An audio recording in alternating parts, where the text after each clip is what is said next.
hace unos 40 años aproximadamente, se descubrieron ciertos grupos farmacológicos que presentaron o iniciaron el camino de lo que se conoce como las sustancias que modifican los niveles y las concentraciones de los principales neurotransmisores del sistema nervioso central. De aquí salieron familias muy importantes, como por ejemplo los inhibidores selectivos de la recaptación de serotonina, los IRS, los inhibidores de la enzima monoaminoxidasa, también conocidos como los IMAOs, y también se descubrió otro grupo de sustancias que en un principio se creían que eran antihistamínicos y sedantes, pero también se evidenció que su mecanismo de acción también se correspondía con un incremento de los neurotransmisores nerviosos centrales. De aquí surgieron dos grupos, los de tipo tricíclicos y los tetracíclicos, o también conocidos de segunda generación o de generación moderna y actual. Si nos vamos dentro de la primera familia, los antidepresivos de tipo tricíclicos, encontramos que el mayor exponente es la amitriptilina y uno de sus metabolitos principales, la nortriptilina.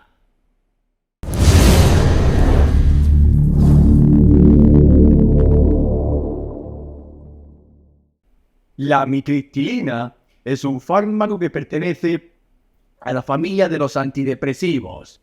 y dentro de los mismos se incluye en el grupo de los antidepresivos de tipo tricíclicos, junto con otros semejantes como por ejemplo su metabolito activo, la nortriptilina. La amitriptilina la podemos encontrar en el mercado sanitario y farmacéutico bajo el nombre comercial de triptizol. Y aquí podemos observar la estructura y conformación química de la amitriptilina, donde vemos la presencia del núcleo central estructural de todo fármaco de tipo tricíclico, así como el anillo central de tipo cicloheptano, al cual se le une una cadena carbonada con un extremo de tipo nitrogenado, en este caso una amina de tipo terciaria, lo cual difiere de su propio metabolito, la nortriptilina, la cual es una amina secundaria, pero en este caso la amitriptilina tiene todos los huecos de la valencia del nitrógeno ocupados.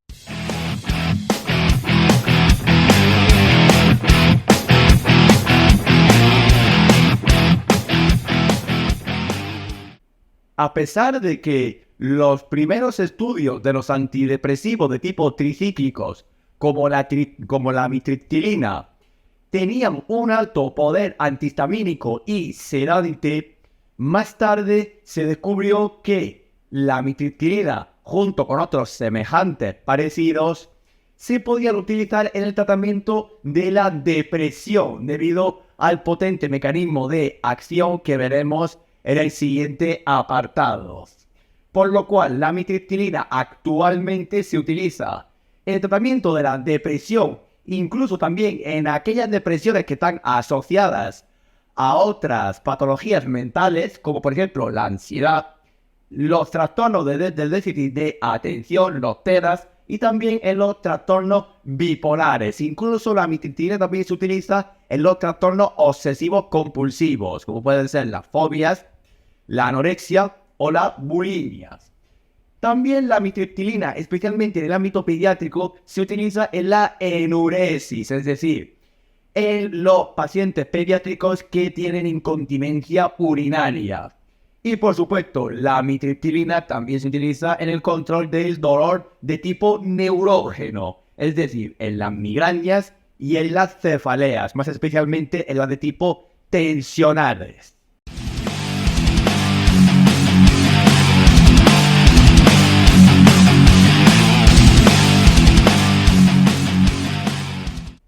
Ya que los antidepresivos tricíclicos supusieron una revolución dentro del ámbito de la psiquiatría y el control de las patologías mentales,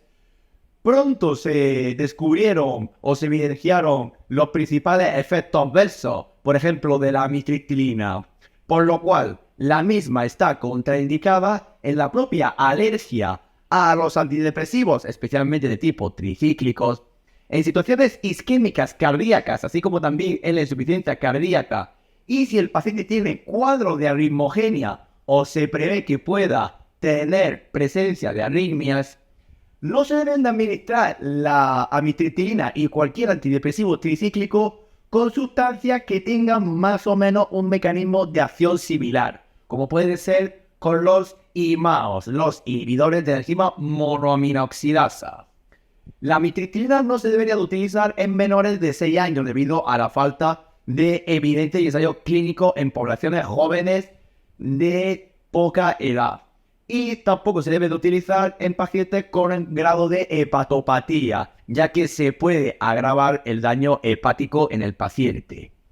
Y dentro de las precauciones debemos de saber que la amitriptilina hay que tener cuidado en la epilepsia, en los pacientes con cuadro epiléptico, más especialmente si estos están en tratamiento con sustancias antiepilépticas, como por ejemplo el valproato, que puede interaccionar de forma positiva con la amitriptilina y el resto de los antidepresivos tricíclicos.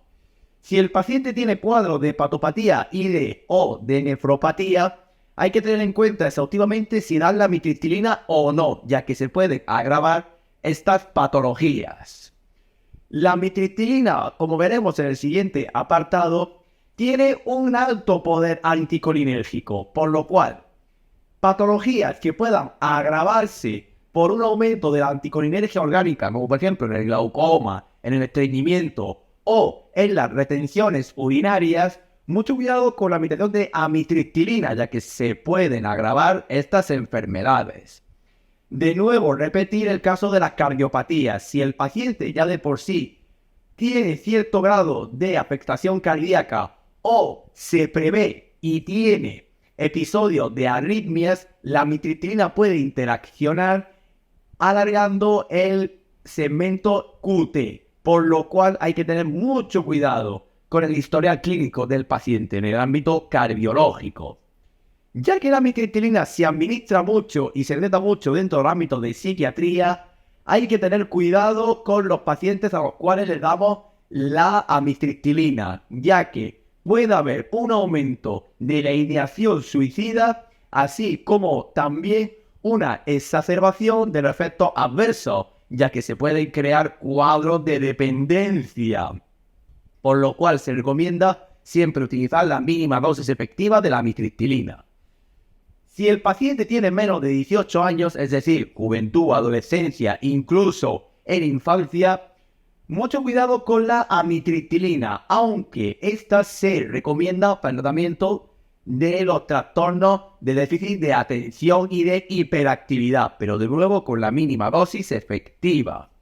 Y también hay que tener cautela si el paciente va a tener un proceso quirúrgico o ya lo ha tenido, y controlar siempre la dosis de la amitriptilina, evitar que el paciente llegue a una situación de autoconsumo, ya que los efectos adversos pueden ser inmediatos. Incluso la amitriptilina durante las primeras semanas de terapia es muy común que aparezcan efectos adversos, los cuales irán remitiendo conforme el organismo se vaya acostumbrando a la amitriptilina, es decir, se vaya creando un cuadro de tolerancia o dependencia a la misma.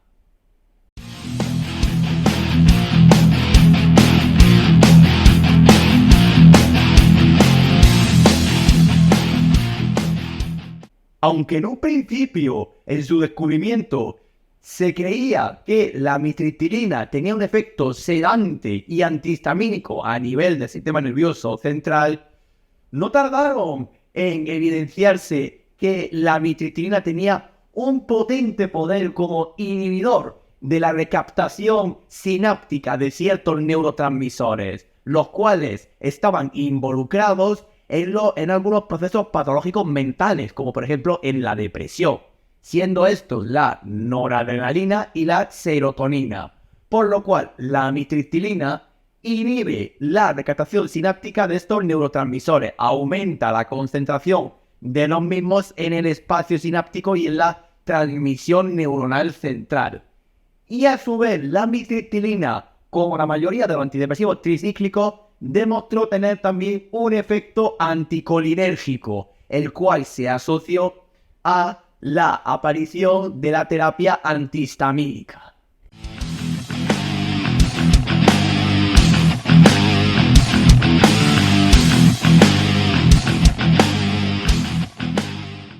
La vía de administración más usual de la amitriptilina es la vía enteral, debido a la presentación en comprimidos que tiene la amitriptilina y que varían en las dosis de 10, 25, 50 y 75 miligramos, aunque también existen formas parenterales para la administración de forma intramuscular de la amitriptilina, pero suelen ser bastante raras y solamente se utilizan en caso de disponerse para cuadros de urgencia de depresión que esté asociado, por ejemplo, a ansiedad o a trastornos bipolares u obsesivos compulsivos. Pero especialmente la vía de administración principal de la amitriptilina es la vía enteral.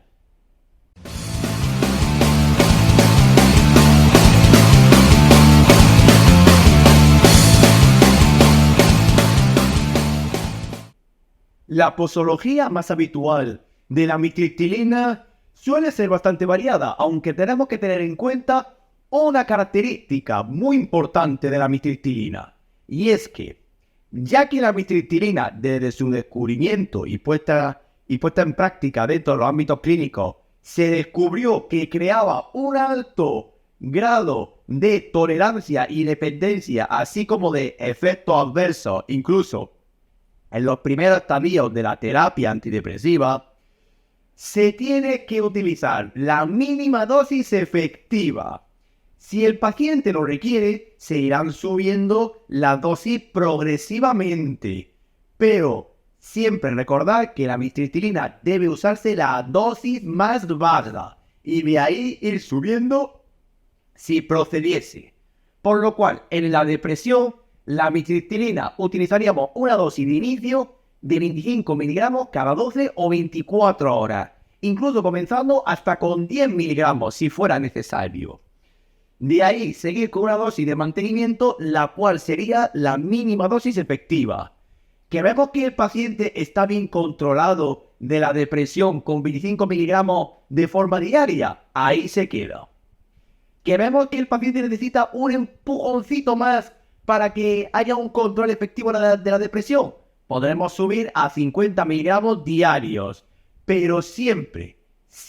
hay que evitar pasar la barrera de los 75, 150 miligramos diarios, ya que la potenciación o el incremento de adversidad puede ser bastante notable, incluso hasta crítico. Si utilizamos la amitriptilina para el tratamiento de la enuresis, por ejemplo, en pacientes jóvenes, de 6 a 10 años se recomienda de 10 a 20 miligramos diarios. Y si tienen más de 10 años, aproximadamente unos 25 miligramos diarios. Pero de nuevo, utilizando la mínima dosis efectiva. Y si nos vamos al control del dolor neurógeno, cefaleas, migrañas, de nuevo, utilizaremos una dosis de inicio de 10 a 25 miligramos por la noche. Y de ahí seguir con 25 a 75 miligramos diarios si procediese. Eso sí, siendo dosis relativas en función de la mínima dosis efectiva que tenga el paciente para el control de su patología.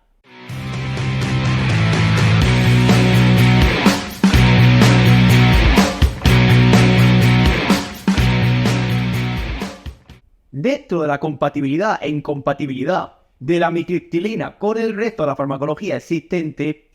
deberemos de saber que no hay mucha información sobre qué fármacos se pueden administrar a la vez o no con la amitriptilina, por lo cual se recomienda una revisión bibliográfica. Pero sí hay que tener en especial cuenta que la amitriptilina tiene mucha interacción con un montón de familias farmacológicas, especialmente con aquellas que tienen su acción terapéutica a nivel del sistema nervioso central, incluso emulando el mecanismo de acción que tiene la amitriptilina como inhibidora de la recaptación de algunos neurotransmisores a nivel sináptico, como la noradrenalina y la serotonina. Algunas de estas familias son los inhibidores de la enzima monoaminoxidasa con las sustancias adrenérgicas, es decir, con aquellas sustancias naturales como las catecolaminas o sintéticas que aumentan los niveles de los neurotransmisores adrenérgicos al sistema nervioso central, con narcóticos y con el alcohol que deprimen el sistema nervioso central, con sedantes antiepilépticos, neurolépticos y también con otras familias más seguras, que aún así serían los inhibidores selectivos de la recaptación de serotoninas. Y dentro del antagonismo, la amitriptilina tiene un efecto negativo o que disminuye su efecto si se combina con antihipertensivos de tipo centrales.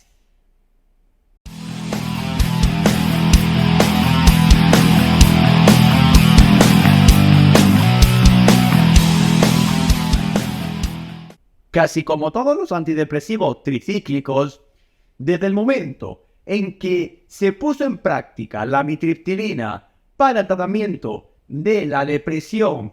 y otras situaciones como los dolores neurógenos, se demostró que los efectos adversos de la amitriptilina aparecen incluso en la primera toma de contacto con el medicamento. Pero debemos de saber que la amitriptilina, sus efectos adversos más comunes podemos encontrar a nivel cardiovascular la aparición de isquemias miocárdicas, ictus y accidentes cerebrovasculares, así como también la aparición de arritmias, cuadros de génesis arrítmica, ya que la amitriptilina puede ensanchar, alargar el intervalo QT, lo cual da un cuadro de arritmogenia inmediato.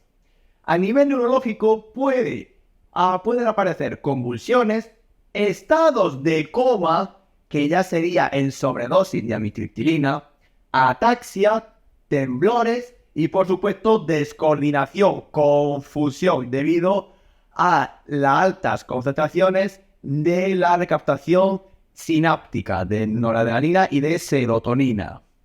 No tenemos que decir que la amitriptilina tiene un gran poder anticolinérgico, por lo cual pueden aparecer perfectamente los efectos adversos propios de una anticolinergia, sequedad de boca, retenciones, estreñimiento, midriasis, incluso hasta cuadros de glaucoma o de aumento de la presión intraocular. A nivel general puede provocar dispepsia, dolor, el cual suele ser a nivel nervioso central,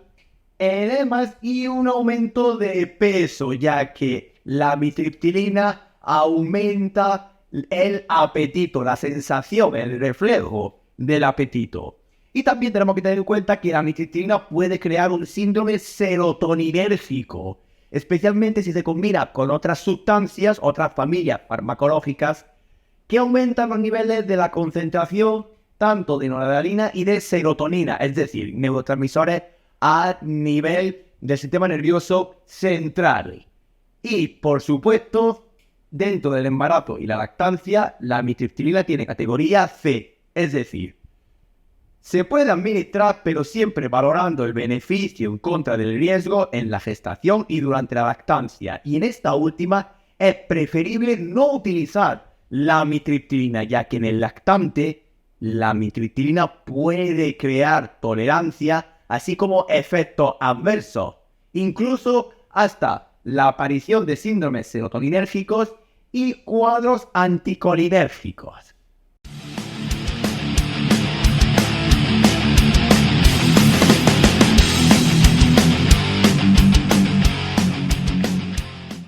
Por último, tenemos que decir que la amitriptilina, dentro de los ámbitos de dialización y técnicas continuas de reemplazo renal, se ha demostrado que es una sustancia no dializable y usualmente no suele requerir un ajuste de dosis, aunque en aquellos pacientes con un alto grado de daño hepático y o renal sí se prefiere utilizar dosis bastante reducidas. Incluso aunque la dosis mínima efectiva sea de 25 miligramos diarios, es preferible quedarnos en 10 miligramos diarios, por si acaso, para evitar más daño a nivel hepático y o renal.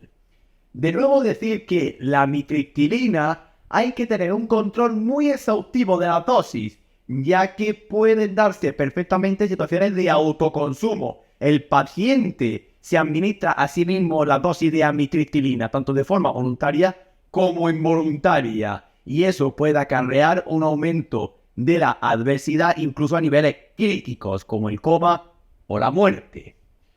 También hay que advertir la adversidad que tiene la amitriptilina incluso durante los primeros estadios de la terapia farmacológica. Por lo cual, si vemos que el paciente no se adecua a la amitriptilina, podemos valorar otras alternativas más seguras, como por ejemplo los inhibidores selectivos de la recaptación de serotonina. Aunque la amitriptilina se utilice mucho dentro de la psiquiatría, de nuevo, mucho cuidado con los pacientes psiquiátricos y psicológicos, ya que puede haber un aumento, es decir, un efecto rebote de las ideaciones mentales, especialmente de las de tipo suicidas. Y, por supuesto, la amitriptilina, como crea tolerancia y dependencia en el organismo, especialmente a dosis altas o tratamientos prolongados, su suspensión será de forma gradual, no brusca, ya que se podría desencadenar un cuadro de abstinencia muy fuerte en el paciente, incluso exacerbar los efectos adversos anticolinérgicos y la aparición de síndromes serotoninérgicos.